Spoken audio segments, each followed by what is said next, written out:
Hi, I was just reading about fraud laws on internet date sites. It just talks basically the widows, married and millionaires, and the under sugardaddies.com, and a Christian smoker that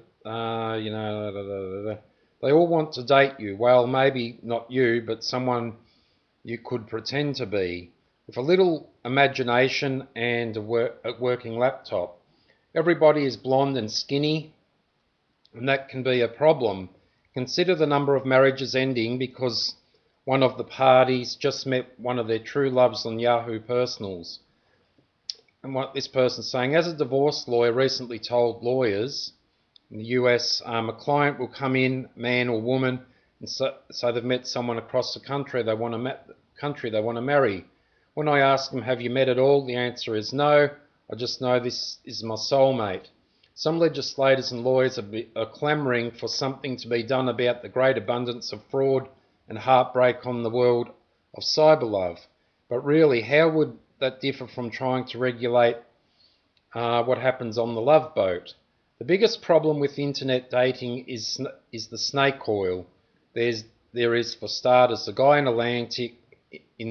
Atlantic City who just pleaded guilty to 10 counts of wiring fraud for scamming women around the country with fake internet profiles. He'd tell women he'd met online that he needs money to move to their area, then spend it at the roulette tables. There is a man who shelled out $2,000 for a plane ticket to fly a Russian beauty who written to him breathlessly every time when I read your letter, But so anyway, so there are lawyers and all that who are trying to get regulations happening on the internet, so these fraudsters who pretend to be someone who they're not, and false information, that they'll actually see prosecutions. There is a few prosecutions that happen for the fraud that happens on the internet.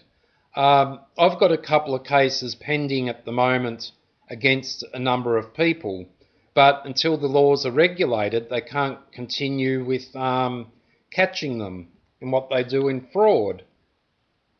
So it makes it really hard for these people who go on date sites, want to meet an honest person, and it turns out that these people aren't honest at all. There's no regulation for a person to say they're Christian when they're not, but to pretend to be age profile dating, frauds and information like that, especially if they use their credit card to fraud people and they do get caught out.